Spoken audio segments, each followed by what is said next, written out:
মানুষ এক হও, এলাকা জুড়ে অসামাজিক কার্যকলাপের বিরুদ্ধে। অন্ডাল থানার আওতাধীন বিভিন্ন এলাকায় চলছে অবৈধ কয়লা ও বালির রমরমা।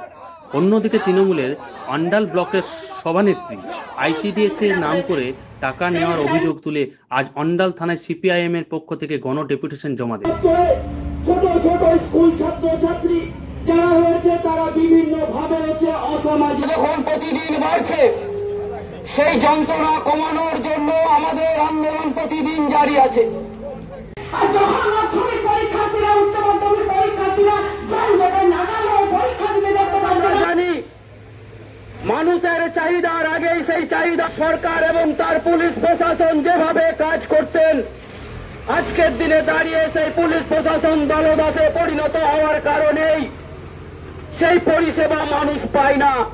এটা হচ্ছে আপনারা আমাদের বক্তব্যের মধ্যে দিয়ে জানতে পেরেছেন যে এই এলাকাতে অবৈধভাবে বালি, লোহা, কয়লা লুট হচ্ছে, তার সঙ্গে জমি লুট হচ্ছে এবং নতুন করে শুরু হয়েছে ড্রাগের ব্যবসা।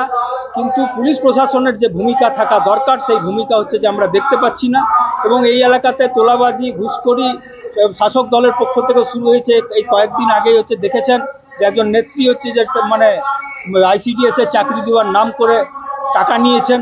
কিন্তু কেউ যদি ফ্রড করে, কেউ যদি চিট করে কাউকে, তাহলে তো তা পুলিশের দায়িত্ব সেই ব্যাপারে হচ্ছে যে তদন্ত করে তাকে হচ্ছে যে অ্যারেস্ট করা। এখনো পর্যন্ত পুলিশের সেই কোনো ভূমিকা নেই। আমরা দেখছি যে এলাকার আইন শৃঙ্খলা প্রতিদিন বিঘ্নিত হচ্ছে, চুরি ডাকাতি লুট রাহাজানি শুরু হয়েছে এবং ড্রাগের ব্যবসা চলছে। এর বিরুদ্ধে হচ্ছে যে আজকের আমাদের কর্মসূচি, আজকে আমাদের ডেপুটেশন। কি আশ্বাস দিলেন বড়বাবু? তো হচ্ছে যে সবই বলছেন এটা আমার নয়, এটা ওনার নয়। হ্যাঁ, ল অ্যান্ড অর্ডার ভায়োলেট হলে আমরা দেখব। আবার বলছে যে আমার কাছে কমপ্লেন না এলে আমি কি করব। অর্থাৎ উনি কোনো দায়িত্ব নিতে মনে হচ্ছে যেন হচ্ছে যে রাজি নন, কিন্তু হচ্ছে দায়ী এড়িয়ে চলার চেষ্টা করছেন। আমরা আজকে লিখিতভাবে ডেপুটেশনের আকারে শান্তিপূর্ণভাবে জানালাম, দায় এড়িয়ে গেলে তো চলবে না। উনি একটা কর্তব্যরত অবস্থায় আছেন, ওসির দায়িত্বে আছেন, উনি কিছু করবেন না। আর এখানে চুরি ডাকাতি, কয়লা লুট, বালি লুট, হচ্ছে যে শিশু পাচার সমস্ত চলতে থাকবে, ড্রাগের ব্যবসা চলতে থাকবে। আর মানুষ, এই এলাকার মানুষ হচ্ছে যে ভোগ করবে, এটা হতে পারে না। আমরা যদি কিছু ব্যবস্থা না নেওয়া হয়, আগামী দিনে হচ্ছে যে আমরা বৃহত্তর আন্দোলনের রাস্তায় যাব। হচ্ছে এবং পাট্টা জমি দখল এবং হচ্ছে আপনারা জানেন কিছুদিনের মধ্যে এই ঘটনা আমরা মিডিয়াতে দেখতে পেয়েছি। আমরাও খবর নিয়েছি যে আইসিডিএস এর চাকরি, বিভিন্ন চাকরি দেওয়ার নাম করে তৃণমূলের নেতা নেত্রীরা পয়সা তুলছে, তাদের বিরুদ্ধে কোনো ব্যবস্থা নিচ্ছে না, না প্রশাসন নিচ্ছে না হচ্ছে ওদের দল নিচ্ছে। আমরা বলছি এই ওসি সাহেব, অপদার্থ ওসি সাহেবকে বলছি তার বিরুদ্ধে ব্যবস্থা নিতে।